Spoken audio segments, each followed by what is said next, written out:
Olá pessoal, vamos dar início agora a uma rápida apresentação sobre o tema Análise sintática e verificação de tipos.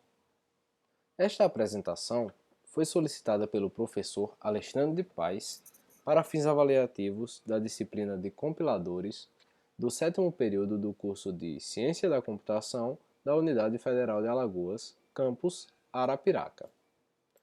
Os componentes da equipe são Felipe dos Santos Silva, Ícaro dos Santos Silva, Matheus Tavares Araújo e Maxwell de Macedo Farias.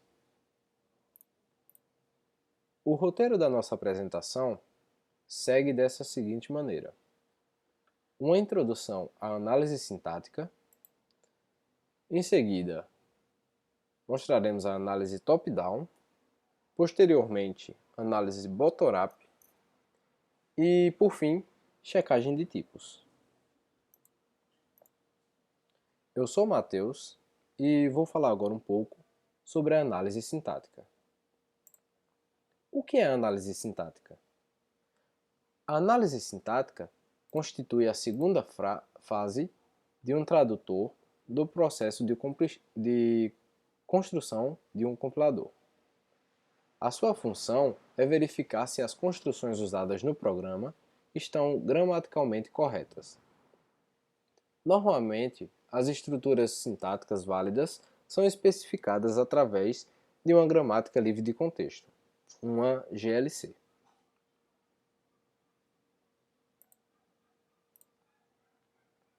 Vantagens que as gramáticas oferecem: especificação precisa e fácil e revela ambiguidades.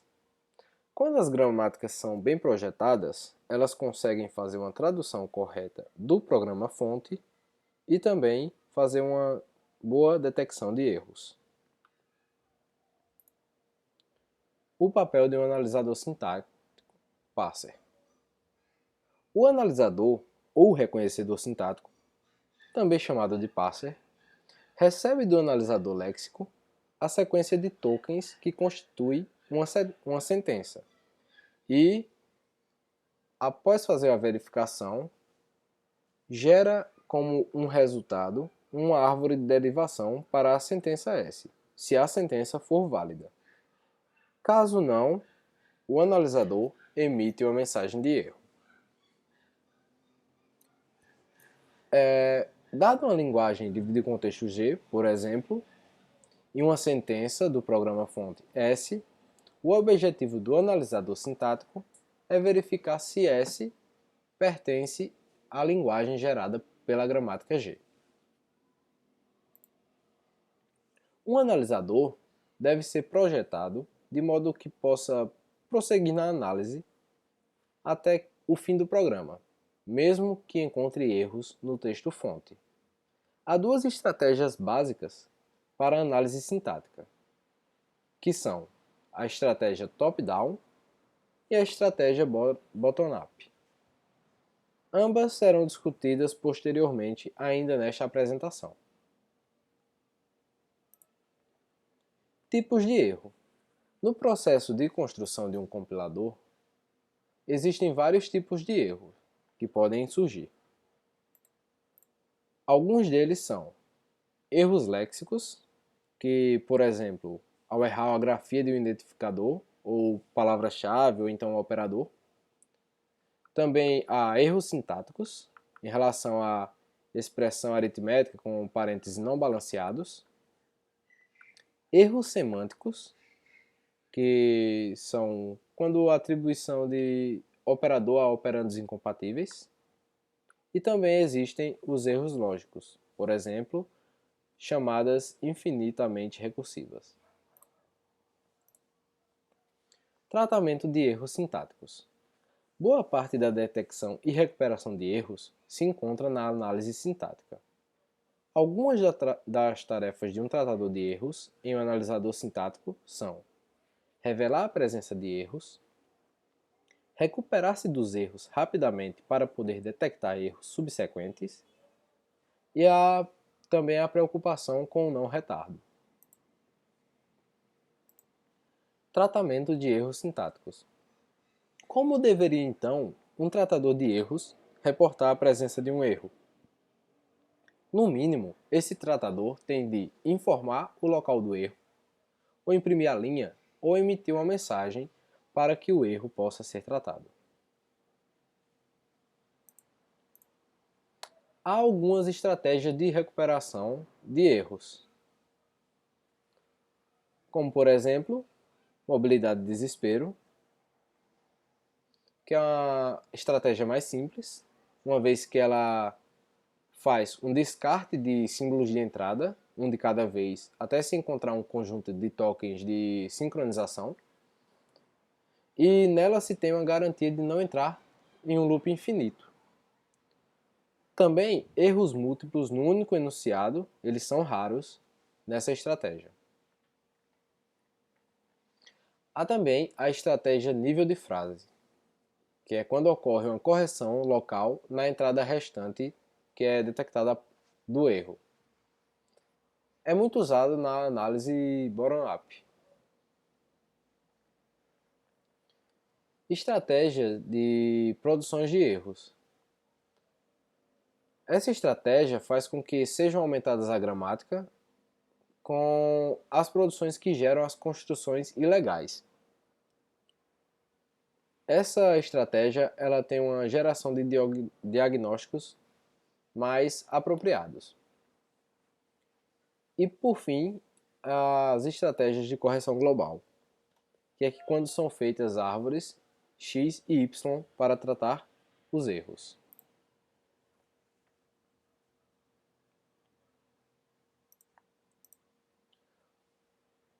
Quanto às GLCs, uma gramática ela é livre do contexto quando é qualquer gramática cujas produções são da forma A gerando T, A.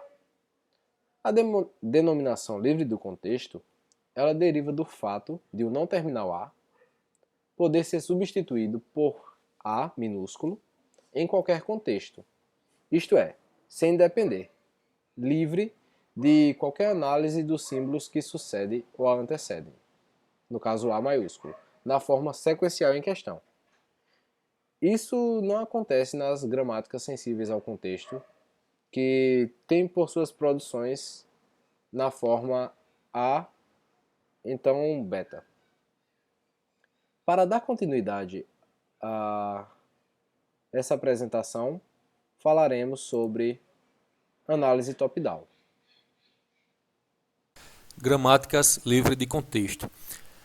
Ela é utilizada na especificação formal da sintaxe de uma linguagem de programação. É um conjunto de produções ou regras gramaticais da seguinte forma: A, que gera x1, x2, xn, onde a produção tem exatamente um símbolo A do lado esquerdo e pode ter 0 ou mais símbolos xi do lado direito.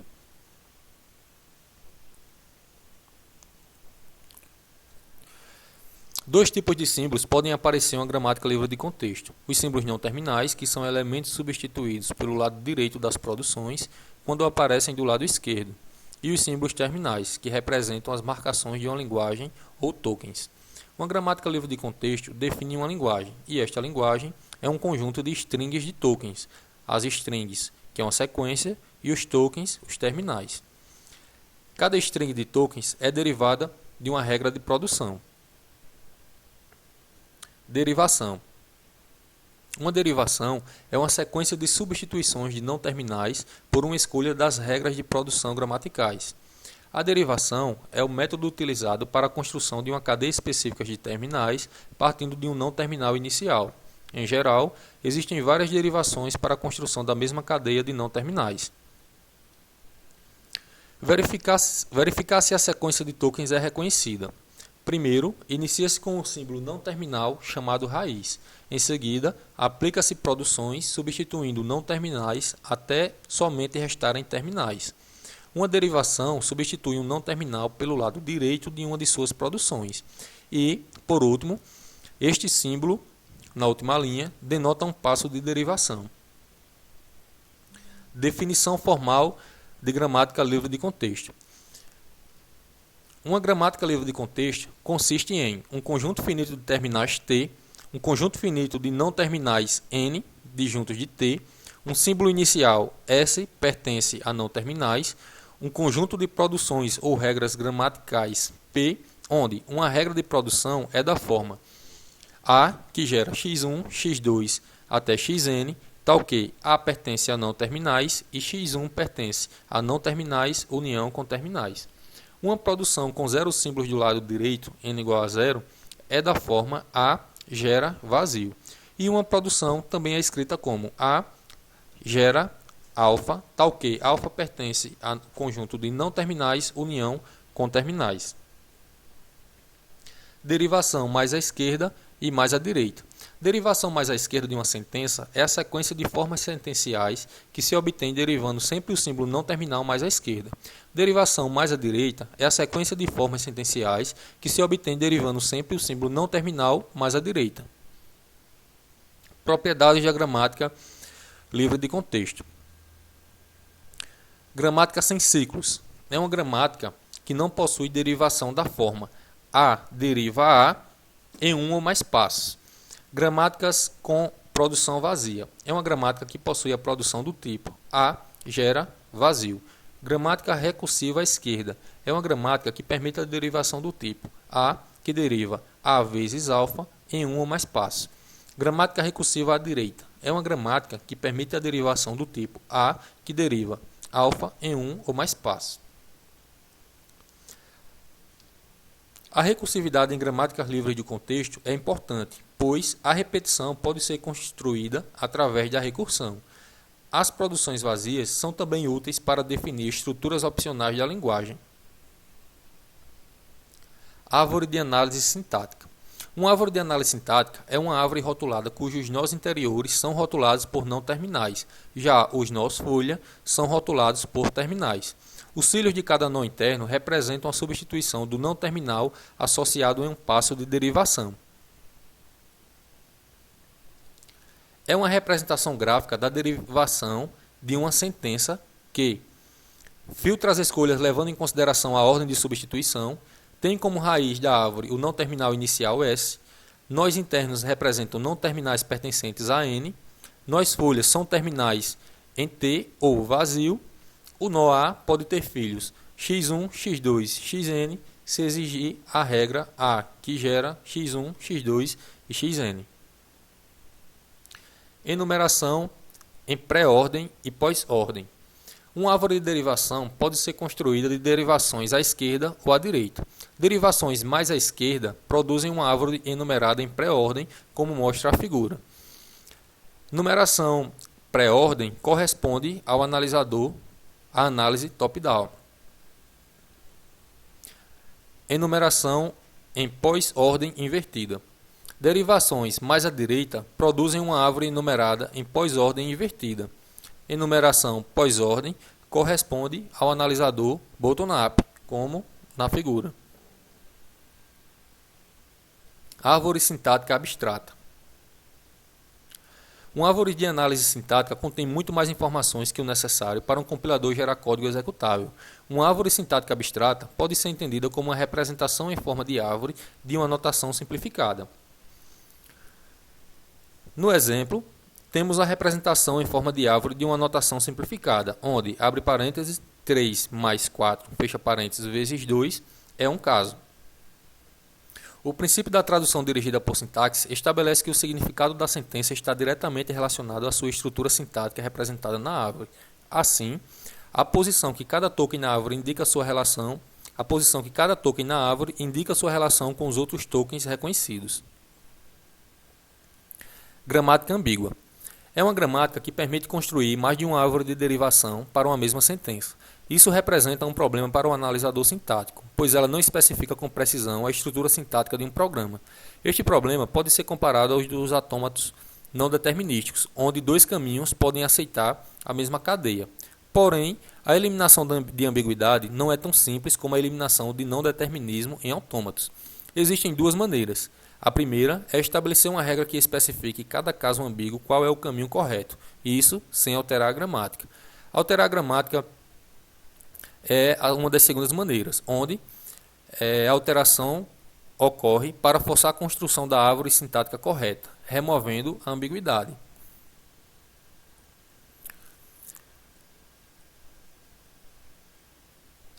Para tratar o problema de ambiguidade, em gramática são utilizados os conceitos de precedência e associatividade. Eles especificam uma ordem de avaliação dos operadores. Os operadores, com maior procedência, são avaliados primeiro. Operadores com igual precedência são avaliados de acordo com a associatividade, ou seja, da esquerda para a direita e da direita para a esquerda. Para tratar essa precedência, primeiro, divide-se os operadores em grupos de igual precedência. Segundo, para cada nível de precedência, introduz-se um não terminal e uma regra gramatical. Para tratar a associatividade dos operadores, cria-se regras gramaticais que serão recursivas à direita ou à esquerda. E aí galera, beleza? Meu nome é Felipe Santos e eu fiquei responsável pela análise bottom-up ascendente. Vamos lá! Os analisadores bottom-up, eles são muito mais poderosos do que os descendentes. Eles são descritos como LR, pois ele consome a cadeia da esquerda para a direita, mas na hora de gerar o random, ele irá consumir da direita para a esquerda. Vejamos um exemplo. Digamos que a regra de produção seja A gera Bzinho.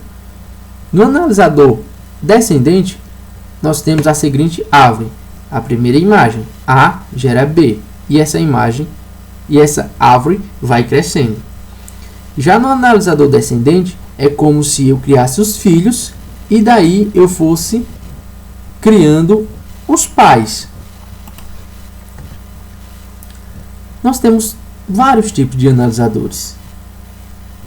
Os mais usados são de precedência simples, de precedência de operadores e os analisadores LR.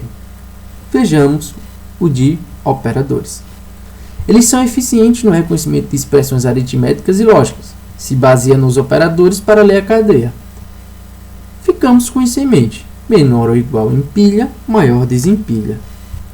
Uma gramática ela só pode ser de operadores se ela não tiver dois casos. Primeiro, um não terminal gerando vazio, ou um não terminal gerando dois terminais consecutivos. Essa gramática é um exemplo de gramáticas que não é de operadores. Vejamos que E gera E, O, E. Nós temos dois não terminais consecutivos. Vamos olhar essa seguinte gramática. Obedecemos essa seguinte relação. A menor que B, ou seja, A dá precedência a B. Vejamos um exemplo. Mais I vezes. Vezes seria o B, mais seria A. A é menor que B na precedência. Se os dois tiverem a mesma precedência, como mais e menos, vezes divisão, nós aplicamos uma regra. Se for maior, A terá uma precedência sobre B. Vamos fazer o seguinte exercício. Suponha que deseja analisar a expressão ID mais ID vezes ID. A tabela de precedência é dada abaixo. Vejamos que o ID ganha de todo mundo. O cifrão perde de todo mundo. Agora, na relação mais com multiplicação, vejamos que a multiplicação ganha, pois matematicamente a precedência da multiplicação é muito maior que o mais. Muito maior não, é maior. Vejamos o consumo. Inicialmente na pilha nós temos cifrão e a cadeia. A relação e a ação estão vazias. Ao iniciar, vejamos que temos uma relação de menor, pois o ID ganha de todo mundo. Então, menor empilha. Então, o ID vai ser empilhado. Vejamos que como o ID ganha de todo mundo, a relação vai ser maior. Então, nós vamos ter uma relação de reduzir. Reduzir significa que na pilha, nós achamos uma combinação perfeita do que está na pilha para o que é gerado na gramática. E gera ID. E assim sucessivamente, até chegar na última linha, onde eu tenho cifrão, símbolo inicial na pilha, cadeia cifrão. Isso entra em uma regra onde eu tenho que, se for encontrado na pilha cifrão, símbolo inicial, e na cadeia cifrão, a cadeia é totalmente aceita. Isso é uma abstração de como funciona o analisador de operadores. Vejamos para a construção da tabela sintática. Na construção da tabela sintática, primeiramente construímos um conjunto de itens. Nesses conjuntos de itens serão utilizadas duas ações. Uma de empilhar e a outra de desempilhar. Isso ficará mais claro em um exemplo. Análise sintática LR. Dado um conjunto de itens I, um símbolo X, o conjunto GoTo é um conjunto de todos os itens A, que gera alpha.x.beta, onde A gera alpha.xbeta, pertence a esse conjunto de itens. Ou seja, o conjunto de todos os itens de I que tinha um ponto antes de X, com esse ponto passado para depois de X. Inicialmente, para criar o conjunto de itens, nós acrescentamos uma nova produção. S' gera S, onde S é o símbolo inicial da gramática. E no meu conjunto I0, essa nova produção é colocada com um pontinho na frente. Para cada conjunto de itens seguintes, crie um novo conjunto que será o consumo desse ponto para cada regra de produção nesse determinado conjunto. Vejamos o seguinte exemplo. Dada a gramática E, que gera E mais T, E que gera T, T que gera T vezes F, T que gera F, F que gera parênteses, F que gera ID. Inicialmente, deixamos a nossa gramática da seguinte forma: aumentada e enumerada. Vamos construir os conjuntos de itens. Inicialmente, colocamos S gera pontinho E e todos os conjuntos de itens. Observe como é fácil.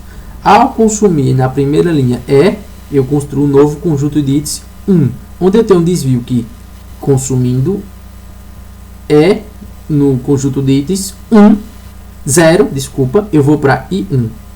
E assim, vou consumindo todas as possíveis combinações dentro do conjunto de itens, seguindo uma ordem. Ao terminar, terei 4 regras para serem aplicadas.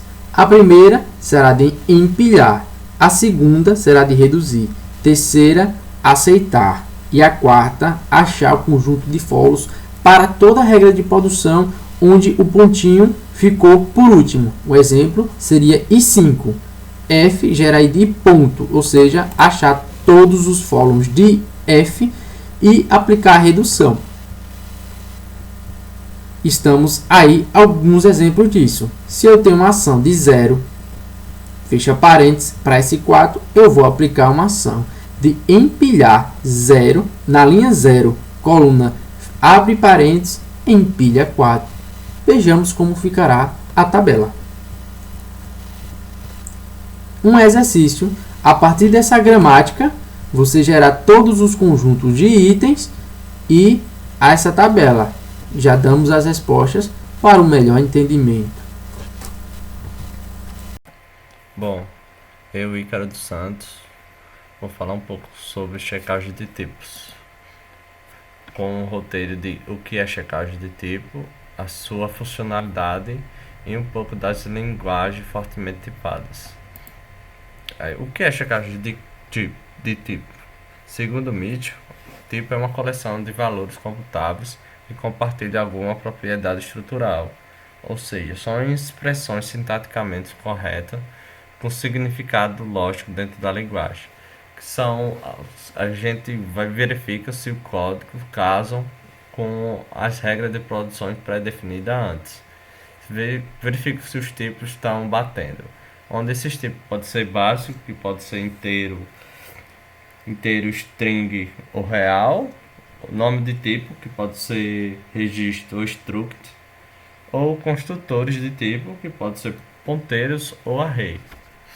Aqui é um exemplo de uma checagem de tipo que a gente podemos perceber, por exemplo, que a gente tem um int a que é para receber um inteiro, que no caso aí foi recebido um string, onde podemos ver aqui embaixo nessa setinha que ele mostra o erro identifica o erro, ou seja, um erro de tipo. A funcionalidade da checagem de tipo, verificar a consistência.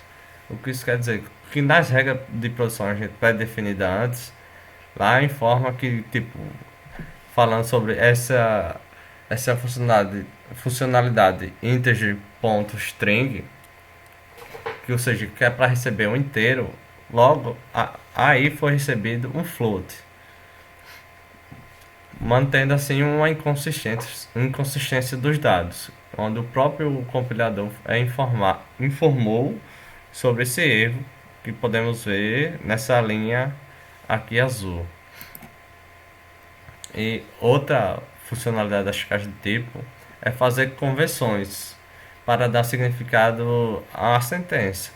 Ou seja, tem expressões que o compilador identifica o erro, mas não necessariamente ele vai encerrar. Ele tenta fazer primeiro uma conversão. Onde essa conversão, o que significa dizer com essa conversão?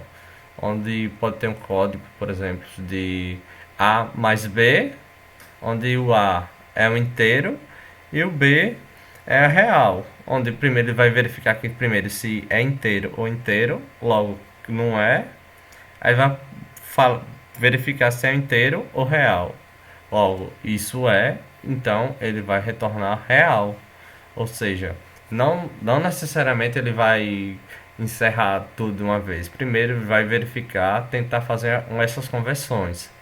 E essas conversões podem ser explícita ou implícita. Explicitamente é feita pelo usuário, onde lá no código nesse código que a gente mostrou, o próprio usuário converteu de inteiro para string. Ou implicitamente, que é onde tem esse exemplo aqui, no próprio compilador ele faz automaticamente essa conversão. E é recomendável que o próprio compilador faça essa conversão implicitamente, pois isso vai gerar um maior desempenho da codificação. Aqui a gente vai falar um pouco sobre tipagem forte, onde existe linguagens fortemente tipadas e linguagem fracamente tipada. O que quer dizer com isso? Linguagem fortemente tipada significa que são linguagens que tem uma alta verificação de tipo. Verifica se o tipo, como aqui nesse exemplo que a gente mostrou, ele verificou se o tipo é inteiro. Onde temos uns exemplos de linguagem fortemente tipada, podemos citar o Java, o C e o C++. De antemão, assim, a linguagem fracamente tipada são linguagens que faz pouca verificação de tipo, como podemos citar o Ruby, o PHP e o JavaScript. Onde aí no compilador ele tem duas formas de compilar, estaticamente e dinamicamente. O que isso tem a ver com tipagem? Que nas linguagens fortemente tipadas, ela está bastante ligada com a compilação estática, onde o compilador verifica a verificagem de tipo para depois executar. Diferentemente da linguagem fracamente, que ele executa linha a linha, para depois, assim, encerrar o código final. Bom, ficamos por aqui.